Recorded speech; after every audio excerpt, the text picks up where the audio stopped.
Of inquiry, it's a strong professional investigative panel that are consisting of everybody from outside of government, and I'll roll out the names of the members. It's a 5-member with 1 secretary that's also external, and they've been given a clear terms of reference. Right, later today, I will be meeting with some of them, and we'll identify where they're going to work from.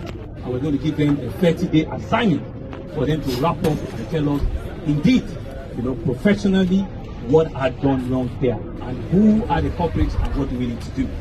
So, if you permit me, I will roll out the names of members of that panel of inquiry. Is that the right one? Right. I have Town Planner Ayinde, Chair. He's the current president of the Nigerian Institute of Town Planners of Nigeria. I have Dr. Akintilo, IdrIs, Adeleke. He's one of the foremost structural engineers in the country. He's the best in class as a structural engineer. I have architect Yinka Ogundairo. He's a partner with one of the leading architectural firms in the country. They have done several developments like this. I have Bldr, Godfrey. He's also been identified as one of the foremost builders in the country, and he was recommended by the Nigerian Institute of Builders.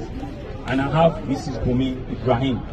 She's a lawyer, and she's also a property player who understands and knows from a legal perspective what should be the remits, of government and also a developer of this magnitude. To be the secretary of this panel is a gentleman called Mr. Ekundayo Onajobi, who is also a lawyer and works with a private law firm.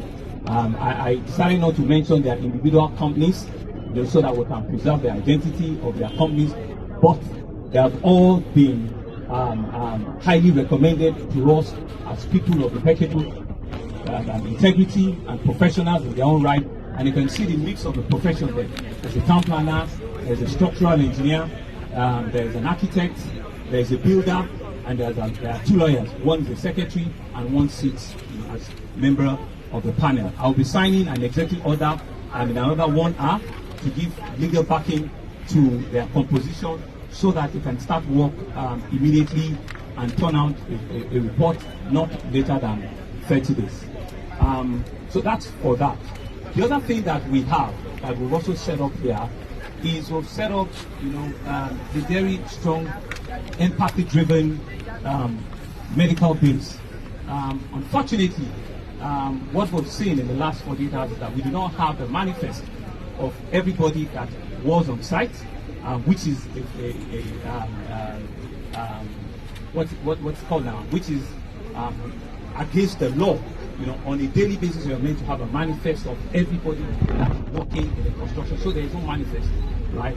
And unfortunately, too, it's also been very difficult for us to identify or for anybody to come forward as maybe a project manager or a staff of the developer and the contractor. So we've also been working without having full information as to what is the modus operandi of the company. So that's why we do not know what numbers we're dealing with, or what the mix are, and what work they're doing there. So it's still completely a gap. We don't know.